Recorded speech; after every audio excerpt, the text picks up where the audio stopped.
Patel integrated logistics देखिए आज का सुपर शेयर सुमित की तरफ से 9:30 बजे आपको बताया गया था और रोज ऐसे शेयर बताए भी जाते जोरदार तेजी देखने को मिल रही है। गिरते हुए बाजार में दिन के निचले स्तर के आसपास बाजार का हवा करा, लेकिन शेयर में देखिए अभी भी करीब 4% की मजबूती देखने को मिली है। 100 रुपये के लक्ष्य के साथ इसमें खरीदारी करने की सलाह फर्स्ट कॉल की तरफ से दी गई है। अगला शेयर देखिए एटलस साइकिल, आज का टुडे ट्रेड्स बाजार में गिरावट, लेकिन शेयर अभी भी हरे निशान में बना हुआ है। 390 रुपये का इंट्राडे का लक्ष्य था। हालांकि बाजार कमजोर हुआ तो ऊपरी स्तर थोड़ा शेयर ये भी कमजोर हुआ, 375 का इसने हाई बनाया, लेकिन अभी भी देखिए फ्लैट टू पॉजिटिव कारोबार कर रहा है। इन दोनों शेयरों पे क्या रहा होगी आशीष? जिस तरह से हम देख रहे हैं कि दोनों शेयर गिरते हुए बाजार में खुद को थाम रहे हैं, वॉल्यूम भी शुरुआती कारोबार में एक अच्छा खासा देखने को मिला। आपको लगता है कि थोड़ी मजबूती देखने को मिल सकती है वापस इस लेवल से इस शेयरों में? देखिए डेफिनेटली दोनों ही स्टॉक जो आप बता रहे हो काफी सकारात्मक है। एटलास साइकिल अगर आपने बात की है तो एटलास साइकिल ने एक लो बनाया था करीबन 300 के आसपास का 2 दिन पहले, और उसके बाद काफी स्ट्रांग मोमेंटम ऊपर में देखने को मिला और अभी भी ये स्टॉक एक पॉजिटिव रुझान दिखाता हुआ नजर आ रहा है। तो ओवरऑल ट्रेंड जो है वो दोनों ही स्टॉक में पॉजिटिव है। मेरे ख्याल से यहाँ पर लॉन्ग किया जा सकता है, लेकिन एक स्ट्रिक्ट स्टॉप लॉस लगाना होगा। अगर इनकेस कोई रिवर्सल आता है तो एक स्टॉप लॉस के साथ काम करना बहुत ही इंपॉर्टेंट है और दोनों स्टॉक में निवेश किया जा सकता है। जैसे कि सुमित ने भी बताया था, ये बहुत ही अच्छा शेयर है फिलहाल, एंड इंट्राडे के लिए भी ट्रेड किया जा सकता है इन स्टॉक्स में। निश्चित रूप से एटलस साइकिल और पटेल इंटीग्रेटेड लॉजिस्टिक्स दोनों स्टॉक्स आशीष को पसंद, उनको लगता है कि तकनीकी तौर पे इन दोनों शेयरों में यहाँ से अभी भी मजबूती देखने को मिल सकती है। स्टॉप लॉस के साथ आप कारोबार कीजिए। Patel integrated logistics in fact Sumit की तरफ से निवेश की सलाह दी गई थी। पीएनबी गिल्ड देखिए आज के ट्रेड में एक अच्छी मजबूती देखने को मिल रही है। 3 दिनों से देखिए शेयर में लगातार एक तेजी का रुझान। इस बाजार में जब शेयर बहुत टूट रहे हैं, खासतौर पर छोटे मजले शेयर में हम देख रहे हैं कि सबसे ज़्यादा गिरावट देखने को मिली। शेयर ऑल टाइम हाई पे कारोबार कर रहा है। आपको लगता है कि पीएनबी गिल्ड में जिस तरह की मजबूती देखने को मिली, इस मजबूती का फायदा उठाएं, खरीदारी करें, कुछ एक शॉर्ट टर्म में और भी बेहतर रिटर्न देखने को मिल सकता है? देखिए पीएनबी गिल्ड में एक जो पॉजिटिव मूव चालू हुआ था करीबन 26 के आसपास इसने लो बनाया था करीबन 2 से 3 हफ्ते पहले। उसके बाद से बहुत ही स्ट्रांग मूव देखा गया ऊपर की ओर और बाद में एक रिट्रेसमेंट भी आया, जो रिट्रेसमेंट एक हेल्दी रिट्रेसमेंट मैं कहूंगा। और अभी फिलहाल जो निकल रहा है ऊपर की तरफ वो शायद हो सकता है एक थर्ड वेव हो। तो यहाँ पर एक अच्छा स्ट्रांग मूव देखा जा रहा है और यहाँ पर लॉन्ग किया जा सकता है। नीचे जो स्टॉप लॉस लगा के रखना होगा वो करीबन 40 रुपए का होगा। ये मेरे ख्याल से 8 से 10% दूर है, लेकिन इतना स्टॉप लगा के रखना होगा। वोलेटिलिटी ज्यादा है मार्केट में, तो यहाँ पर एक स्टॉक के साथ काम करिए। ऊपर करीबन 53-54 का लेवल देखा जा सकता है इस स्टॉक के अंदर। तो 53-54 तक का लक्ष्य देखने को मिल सकता है पीएनबी गिल्ड में। आशीष को किराया के खरीदारी कीजिए, है तो होल्ड कीजिए, मजबूती देखने को मिल सकती है। अब 2 बैंकिंग स्टॉक्स देखिए आज के ट्रेड में थोड़ी मजबूती देखने को मिली इन दोनों शेयरों में। कॉर्पोरेशन बैंक है, वीकली चार्ट पे देखिए हमने देखा कि लंबे अंतराल से पिछले अगर कई हफ्तों से करीब 4-5 हफ्तों से एक दायरे में ट्रेड कर रहा था, लेकिन बीते 3 दिनों से वापस से खरीदारी का ट्रेंड कमजोर खुलता था, फिर हम देखते थे रिकवरी में शानदार रिकवरी। आज भी देखिए शेयर में अभी भी 4% की मजबूती बनी हुई है, जबकि बैंक निफ्टी दिन के निचले स्तर के आसपास कारोबार कर रहा है। कॉर्पोरेशन बैंक पे क्या रहा होगी? इसके अलावा आंध्रा बैंक देखिए यहाँ भी एक अच्छी मजबूती देखने को मिल रही है और काफी दिनों के बाद ये ट्रेंड देखने को मिला शेयर में कि डेली चार्ट पे इसने 50-100 डेमा को पार किया और अभी भी सस्टेन करने की कोशिश करा। इन दोनों छोटे बैंकों पे क्या रहा होगी आपकी? देखिए कॉर्पोरेशन बैंक में अगर कोई ट्रेड करना चाहता है तो शॉर्ट टर्म में ट्रेड किया जा सकता है, लेकिन ज्यादा उम्मीद नहीं रखे इस स्टॉक के अंदर, क्योंकि ये जब भी ऊपर जाता है ऑलमोस्ट 61.8 या 70% रिट्रेस कर जाता है। तो यहाँ से पॉसिबिलिटी है कि ये स्टॉक करीबन 47-48 के आसपास जाए और वहां से फिर रिट्रेसमेंट चालू हो जाए। तो ये स्टॉक ले सकते हैं, लेकिन वेरी शॉर्ट टर्म नजरिए से लेना चाहिए। और आंध्रा बैंक ने अभी जो मूव दिखाया है नीचे से उसने काफी अच्छा रिट्रेसमेंट किया है। तो यहाँ पर बाय ऑन डिप्स की राय होगी। करंट लेवल पे रिस्क रिवॉर्ड इतना फेवरेबल नहीं है, तो अगर ये स्टॉक करीबन 55 के आसपास वापस से मिलता है तो वहां पर बाय करने की राय होगी। और ऊपर में टारगेट फिर देखा जा सकता है करीबन 62-63 के आसपास का। एक शेयर और देखिए डॉल्फिन ऑफशोर, हमने देखा था शेयर में कल नतीजे आए थे, नतीजे काफ़ी शानदार देखने को मिले। आज देखिए कल शेयर में अपर सर्किट लगा डॉल्फिन ऑप्शन में, आज हालांकि अब शेयर थोड़ा कमजोर हुआ, सुबह अच्छी मजबूती देखने को मिली थी। और एक और शेयर देखिए GNFC, इस शेयर में हमने देखा था बीते हफ्ते करीब 10 दिन पहले कुछ नेगेटिव खबरें आई, शेयर में भारी भरकम गिरावट देखने को मिली, वापस शेयर संभल रहा है। खासतौर पे GNFC पे आपकी राय चाहेंगे, क्या ये मान ले कि पिछले दिन जो प्लांट को लेकर दिक्कतें हुई थी, आग लगी थी, उसके बाद जो भारी गिरावट आई थी, अब इस शेयर में गिरावट की गुंजाइश नहीं है और जो बहुत एग्रेसिव ट्रेडर हैं वो इसमें खरीदारी करके चले, क्योंकि पहले बाजार गिरने से पहले शेयर बहुत ज़्यादा टूट चुका है। तो यहाँ से एक मजबूत पुलबैक देखने को मिल सकता है और एक अच्छा मुनाफा हो सकता है शॉर्ट टर्म में।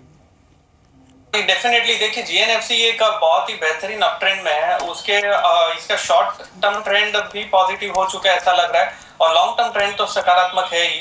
तो जीएनएफसी का जो फॉल अभी हाल ही में आया था वो fall exactly trend line support से ही बाउंस बैक हुआ है। तो यहाँ पर पॉसिबिलिटी है यहाँ कि हम करीबन 260 का लेवल वापस से देख पाएंगे। थोड़ा कंसोलिडेशन रूल्ड आउट नहीं है, क्योंकि शार्प प्राइस के बाद में शार्प फॉल आता है तो एक कंसोलिडेशन का दौर हो सकता है, लेकिन यहाँ पर निवेश किया जा सकता है। नीचे में एक स्टॉप लॉस जो लगा के रखना हो 180 का होगा, जो निचला स्तर बनाया था स्टॉक ने। 180 के स्टॉप के साथ में ऊपर में 260 का टारगेट इस स्टॉक में देखा जा सकता है। तो सीधे तौर पे अच्छी मजबूती की उम्मीद जता रहे हैं। अभी भी शेयर देखिए दिन के ऊपरी स्तर के आसपास जीएनएफसी 260 तक अलग मान के चले। इस शेयर पे सेकंड हाफ के लिए भी नजर बना के रखिए, क्योंकि अब ये शेयर देखिए दिन के ऊपरी स्तर के आसपास कारोबार कर रहा है। जब प्लांट में आग की खबर आई थी तभी शेयर में बहुत बड़ी गिरावट हमने देखी थी। तो कहीं ना कहीं चूंकि पहले बहुत ज़्यादा गिरावट देखने को मिली है, अब ये शेयर आवरली गिनर में देखिए कहीं ना कहीं एक अच्छी मजबूती दिखा रहा है। लेकिन कई सारे छोटे मॉड्यूलर स्टॉक्स की हमने बात की है। मेरे साथ अंचल जुड़े हैं। अंचल रोज एक ब्रोकरेज हाउसेस की राय लेके आते हैं जो एक ऐसे छोटे मॉड्यूलर स्टॉक से पॉजिटिव राय रखते हैं जिसमें उनको उम्मीद लगता है कि आने वाले दिनों में एक बेहतर रिटर्न देखने को मिल सकता है। अंचल, कद बड़ा आपका लेकिन शेयर छोटा, किस शेयर पर दाव लगाने की सलाह दी गई है ब्रोकरेज हाउसेस की तरफ से? शुक्रिया मनीष। आज का शेयर है हिमाद्री केमिकल का शेयर है। देखिए इसकी वैल्यूएशन इतनी अच्छी है कि आज सुबह जब बाजार शुरुआती दौर में था मैं शेयर देख रहा था कि शेयर को लिया जाए। हिमाद्री केमिकल वैल्यूएशन वाइज बेहतरीन लगा मुझे। ब्रोकरेज भी मान रहे थे एक शानदार शेयर है और एक अच्छा अप्रिसिएशन मिलता हुआ दिखेगा, लेकिन बिटवीन ये 1 घंटे के दौरान ही ये शेयर 1% डाउन से इस समय 3% ऊपर तक आ गया। लेकिन अभी भी इसमें स्टीम बाकी है, ऐसा नहीं कि शेयर में रन अप आ चुका है। शेयर शानदार है। कंपनी घाटे से मुनाफे में आती हुई दिखेगी। Q2 में 14 नवंबर को नंबर अनाउंस करेगी। यही नहीं, कंपनी का ऑपरेटिंग मुनाफा करीब 2 गुना से ज़्यादा बढ़ता हुआ दिखेगा। और मार्जिन अगर आप देखें तो ऑलमोस्ट 5 से 7% की मिनिमम जंप की बात की जा रही है रिपोर्ट्स में। वैल्यूएशन वाइज बेहद आकर्षक है। मौजूदा कैश ईपीएस करीब ₹1.25 की है। छोटा शेयर है, एक अच्छा कारोबार है, लगातार ऑर्डर्स मिलते रहे कंपनी को, रेवेन्यू विजिबिलिटी साउंड है। सेक्टर के कंपैरिजन में शेयर में अभी भी बहुत स्पेस बाकी है, अभी तेजी आई नहीं है शेयर में, आगे और चलता हुआ दिख सकता है। और सबसे बड़ी चीज़ साउंड प्रमोटर है, कोई हिस्सेदारी गिरवी नहीं रखी गई है, मामूली कर्ज है कंपनी पे, वर्किंग कैपिटल डेट है और लगातार डिविडेंड देती रही है। तो सारी जो बातें अच्छी शेयरों में होनी चाहिए इस हिमाद्री केमिकल शेयर में है।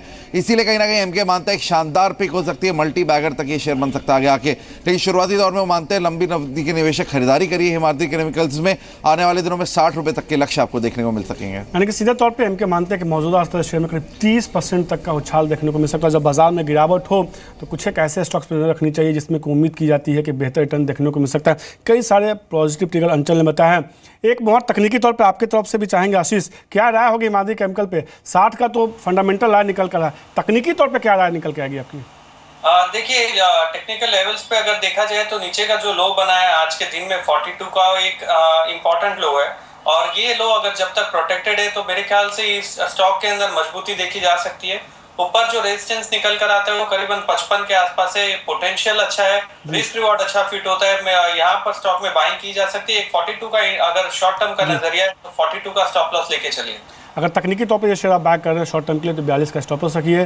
फंडामेंटल तौर पे तकनीकी तौर पे 55 का लक्ष्य बता रहे हैं आशीष। फंडामेंटल तौर पे शेयर का जो लक्ष्य निकल के आता है करीब ₹60 के आसपास का आता है। लेकिन एक ग्रुप लगातार बज़ में, मैं टाटा ग्रुप की बात कर रहा हूँ। आज टाटा स्टील के नतीजे आने वाले हैं। इसके अलावा टाटा स्टील के एजीएम में एक अहम बैठक भी होने वाली है जिसमें साइरस मिस्त्री को हटाने पर विचार किया जा सकता है, चर्चा हो सकती है। इसके अलावा टाटा सन्स यानी टाटा ने साइरस मिस्त्री के खिलाफ एक एग्रेसिव कैंपेन की शुरुआत की है। इन दोनों मुद्दों पर बात करने के लिए मेरे 2 सहयोगी जुड़ चुके हैं। बॉम्बे से अनुराग शाह हैं और दिल्ली से सुमित है। अनुराग, शुरुआत आपके साथ ही करेंगे। आज टाटा स्टील की एक अहम बैठक में होने वाली है, क्या बड़े फैसले होने की उम्मीद है? जी बिल्कुल, अब से कुछ देर बाद ये जो टाटा स्टील की बोर्ड बैठक है बॉम्बे हाउस में शुरू होगी। और जिस तरह से हम पिछली 2 बोर्ड बैठक की बात करें, इंडियन होटल्स की और कल जो बोर्ड बैठक हुई टाटा केमिकल्स की, इन दोनों बोर्ड बैठक के अंदर जो इंडिपेंडेंट डायरेक्टर्स थे उन्होंने पूरी तरह से साइरस मिस्त्री को सपोर्ट किया है और उनको पूरी तरह से सपोर्ट किया है। और इसमें एक ट्रेंड ये देखने को आएगा, जिन कंपनियों के अंदर टाटा सन्स की जो मेजॉरिटी शेयर होल्डिंग नहीं है वहाँ पर जो है इंडिपेंडेंट डायरेक्टर्स है वो साइरस मिस्त्री को सपोर्ट कर रहे हैं। और आज की अगर हम बात करें टाटा स्टील के अंदर भी जो शेयर होल्डिंग है टाटा सन्स की करीबन 31% शेयर होल्डिंग है। तो ये देखना होगा कि आज की जो बैठक के अंदर इंडिपेंडेंट डायरेक्टर्स है जिसमें ओपी भट्ट, मल्लिका श्रीनिवासन, इसके अलावा सुबोध भार्गव, एंड्रू रॉबर्ट्स वगैरह, ये इसमें से कुछ लोग हैं जो कहा जाता है कि साइरस मिस्त्री के खेमे के हैं, जबकि कुछ लोग हैं जो कि टाटा ग्रुप के फेवर में वोट दे सकते हैं। लेकिन जो इसमें एक सेइंग ये भी हो सकता है कि आज एलआईसी की करीबन जो 13% होल्डिंग है टाटा स्टील के अंदर, तो उसकी तरफ से क्या एक रुझान आता है। और हम पिछले दिनों जब जिस तरह से बात करें, एफआईआई जो इन्वेस्टर थे उन्होंने भी जो टाटा स्टील और टाटा केमिकल के बोर्ड मेंबर्स को एक चिट्ठी लिख के कंसर्न जताए थी इस पूरे मामले पे। तो एक आज की बोर्ड बैठक में ये उनको भी एक संकेत देने की कोशिश की जाएगी। इसके अलावा जो साइरस मिस्त्री ने टाटा स्टील से जुड़े हुए कुछ फैसले लिए थे असेट बेचने को जिससे डेट कम हुआ सके, तो ये भी माना जा रहा है कि क्या टाटा का अगर उन फैसलों को भी लिया जाता है। इसके अलावा एक बहुत बड़ी बात जो टाटा सन्स ने इंडिपेंडेंट डायरेक्टर्स को एक हिंट के तौर पे कहा है, कि एक फिलर के तौर पे कहा है कि अगर इंडिपेंडेंट डायरेक्टर्स है वो साइरस मिस्त्री के फेवर में वोट करते हैं तो शायद तक उन कंपनियों को, जिन कंपनियों में साइरस मिस्त्री चेयरमैन बने रहेंगे, उन कंपनियों में टाटा की जो ब्रांडिंग है उसको कम किया जा सकता है। ये सोर्सेस से मिली जानकारी के मुताबिक ये फिलर के तौर पे इंडिपेंडेंट डायरेक्टर को कहा गया है। तो काफी दिलचस्प रहेगी आज की बोर्ड मीटिंग। जिस तरह से 2 बोर्ड मीटिंग में पूरी तरह से इंडिपेंडेंट डायरेक्टर्स ने साइरस मिस्त्री की तरफ वोट किया है, तो आज की टाटा स्टील की बोर्ड बैठक पे हमारी नजरें बनी हुई है। निश्चित रूप से, और पिछले दिन हमने देखा भी था कि बॉम्बे हाउस की तरफ जिस तरह से हंगामा हुआ था, आज टाटा स्टील के बोर्ड बैठक में इस तरह का हो सकता है कि बोर्ड रूम में कुछ ऐसा हंगामा देखने को मिले। लेकिन इसी मुद्दे पर बात करने के मेरे साथ अब सुमित भी है। सुमित, हमने देखा कि अभी तक पर्दे के पीछे थी बॉम्बे हाउस में, हमने देखा पर्दे की बाहर मारपीट हुई। अब जो है कहीं ना कहीं अखबारों के जरिए, विज्ञापन के जरिए जो है एक दूसरे के खिलाफ आरोप प्रत्यारोप का दौर शुरू हुआ है। और टाटा सन्स ने इसी क्रम में जो है टाटा ग्रुप की तरफ से, टाटा सन्स की तरफ से कुछ एक बड़े एडवर्टीजमेंट दिए गए हैं। जी सही कहा मनीष आपने। सभी दैनिकों में, पहले एक एक करके सारे दैनिक आपको दिखाना चाहूँगा। ये मेरे हाथ में सभी दैनिक हैं। आप देखिए जितने भी बिजनेस पेपर्स हैं उनके अंदर, या फिर जो नॉर्मल न्यूज़पेपर्स हैं उनके अंदर भी सभी पूरा एडवर्टीजमेंट यहाँ पे दिया गया है। टाटा सन्स का एक पूरा उन्होंने एडवर्टीजमेंट दिया, फुल पेज एडवर्टीजमेंट ये मेंशन किया गया है, जिसके अंदर ये स्टेटमेंट जो कि उन्होंने जारी किया है साइरस मिस्त्री के कामकाज को लेकर, इस स्टेटमेंट को उन्होंने जारी किया है। और इस स्टेटमेंट में ये चीज़ मेंशन की गई है, रादर इस स्टेटमेंट कल एक्सचेंज को भी नोटिफाई किया गया था, जिसके अंदर ये चीज़ मेंशन की गई थी कि किस तरह से ग्रुप की नेटवर्थ जो है उसमें एक बड़ा डैम्पर देखने को मिला है, बड़ी दिक्कतें रही हैं, नेटवर्थ इरोड हुई है, प्लस डेट जो है वो करीब 2.5 लाख करोड़ रुपए के आसपास बढ़ी है इस पूरे ग्रुप के ऊपर। 4 साल का कामकाज जो अंतराल है वो उनको दिया गया, लेकिन वो परफॉर्म नहीं कर पाए। इंडियन होटल की कैसे उन्होंने जो ओनरशिप है वो लेने की बातचीत की। तो ऐसे कई एलिगेशंस जो कि लगाए गए हैं, उन एलिगेशंस को लेकर एक स्टेटमेंट जो कल टाटा सन्स ने जारी किया था और आज हर दैनिक में दिया गया। तो अपने आप में ये बड़ी बात है कि एक फुल पेज एडवर्टीजमेंट आता है किसी हर बिजनेस पेपर या नॉर्मल न्यूज़पेपर में, और जिसमें एलिगेशन भी दिए जाते हैं। हालांकि इसके ऊपर एक और जो जवाब तो साइरस मिस्त्री की तरफ से भी आता हुआ दिखाई पड़ा था। निश्चित रूप से पिछले दिन हमने देखा था कि इस तरह की जो एलिगेशंस लगाया गया इस पर साइरस मिस्त्री ने ऑलरेडी खत के जरिए कई सारे उन्होंने जवाब भी दिए थे। हमने देखा है कि समान तौर पर टाटा ग्रुप में इस तरह का ट्रेंड देखने को नहीं मिला। पहले हंगामा हुआ, बॉम्बे हाउस के बाहर लड़ाई हुई, उसके बाद जिस तरह से पत्रकारों को पीटा गया, अब जिस तरह से अखबारों के जरिए सीधे तौर पे एक आरोप लगाए जा रहे हैं, ये लगता नहीं है कि ये मामला इतनी आसानी से सुलझेगा और ये विवाद अभी और भी बढ़ता हुआ दिख सकता है। देखिए मनीष, टाटा स्टील के लिए आज का जो दिन है वो काफ़ी अहम है। अगर कुछ भी क्रूशियल वहाँ से आता है तो अहम होगा। अभी आपने थोड़ी देर पहले एक खबर देखी भी होगी कि टाटा केमिकल के डायरेक्टर ने, इंडिपेंडेंट डायरेक्टर जो है, उन्होंने भी इस्तीफा दिया है, और इस्तीफे के बाद उनकी तरफ से भी स्टेटमेंट आया कि क्योंकि बोर्ड में साइरस मिस्त्री की सुनवाई नहीं हो पा रही थी, उनकी बातों को नज़रअंदाज किया जा रहा था, जिसकी वजह से भी उन्होंने एक कदम उठाया। तो कई डायरेक्टर्स जो कि सपोर्ट कर रहे हैं वो अपनी पोजीशन से एग्जिट भी कर रहे हैं। एक हैवी रीशफलिंग हो रही है बोर्ड के मैनेजमेंट्स के अंदर। रिसेंटली एक स्टेटमेंट जारी करके उन्होंने कई सारे मैनेजमेंट के अंदर फेरबदल भी किए। टीसीएस जैसी कंपनी के जो चेयरमैन है उनके अंदर भी बदलाव किया गया। कल सुबह एक खबर आई थी जिसके ऊपर बाद में साइरस मिस्त्री की तरफ से एक स्टेटमेंट भी आया था कि जो भी वेंडलाइजिंग की गई है रातों रात की गई है और इसमें बहुत एग्रेसिव स्टांस दिखाई पड़ रहा है। तो ऐसे कई चीज़ें या कई स्टेटमेंट जो अक्रॉस द बोर्ड दोनों साइड से देखी जा रही है, ये काफ़ी क्रूशियल है, लेकिन ज़रूर नजर रखनी होगी किस तरह से आगे आने वाले समय में अपडेट आते हैं। निश्चित रूप से और लगातार हम देख रहे हैं कि कई गैर इंडिपेंडेंट और इंडिपेंडेंट डायरेक्टर जो है लगातार इस्तीफा दे रहे हैं। माना जा रहा है कि वो साइस मिस्त्री के पक्ष में इस्तीफा दे रहे हैं, क्योंकि जिस तरह से फैसले लिए गए हैं पिछले दिनों में उस पर भी कई बार सवाल खड़े किए जा रहे हैं। शुक्रिया सुमित इस जानकारी देने के लिए। आशीष, क्या राय होगी टाटा ग्रुप के किसी एक शेयर को, क्योंकि हम अधिकांश शेयर देखे, TCS देखिए दिन के निचले हिस्से के आसपास का हुआ करा, टाटा स्टील में हम देख रहे हैं अच्छी खासी गिरावट देखने को मिली है। कल हमने देखा था मेटा स्टॉक में थोड़ी तेजी थी। क्या टाटा ग्रुप के एक दो शेयर जिसमें आपको लगता है कि बिकवाली कीजिए, शॉर्ट टर्म में मुनाफा देखने को मिल सकता है? तमाम स्टॉक्स देखिए, Tata global, Tata Motors, TCS, सब में दबाव देखने को मिल रहा है। देखिए टाटा ग्रुप के स्टॉक्स में देखें तो TCS जो ऐसा स्टॉक है जो ऑलरेडी काफी टाइम से एक डाउन ट्रेंड में, ये न्यूज आने के पहले से ही ये स्टॉक ने काफी इंपॉर्टेंट हाई बना के निचले स्तर पर ही चल रहा है। तो मेरे ख्याल से कोई भी पुल बैक अगर यहाँ पर TCS में मिलता है तो फिलहाल शॉर्ट करने की राय होगी। ये शॉर्ट टर्म का नजरिया है। तो यहाँ पर अगर पुल बैक ऊपर में 2140-50 के आसपास आता है तो वहां पर शॉर्ट कर सकते हैं।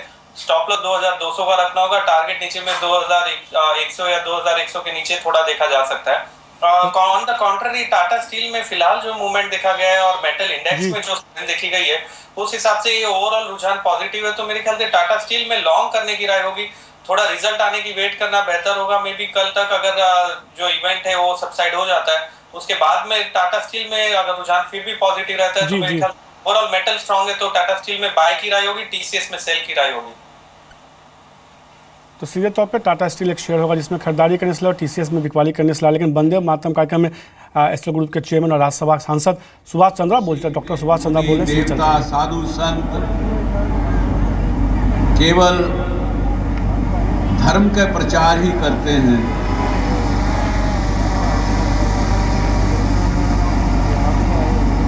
हिंदुत्व की बात ही करते हैं। लेकिन जब पहला ऐसे मेले का आयोजन जब चेन्नई में हुआ तो कुल 100-200 ऐसी संस्थाएं थी, लेकिन मुझे उसको देख करके ऐसा एक आभास हुआ, और जो कि आपको सबको यहाँ पर 17 तारीख से जो मेले का आयोजन हो रहा है, जब आप देखेंगे तो उसमें आपको आभास होगा कि जितने भी ये हिंदू आध्यात्मिक संस्थाएं देश भर में काम कर रही हैं, हजारों लाखों की संख्या में काम कर रही हैं, वो सेवाओं के कार्य भी बहुत करती हैं, भिन्न भिन्न तरह की सेवाओं के कार्य करती हैं, चाहे वो शिक्षा के क्षेत्र में हो, चाहे वो चिकित्सा के क्षेत्र में हो, चाहे देश के चरित्र निर्माण के विषय में हो।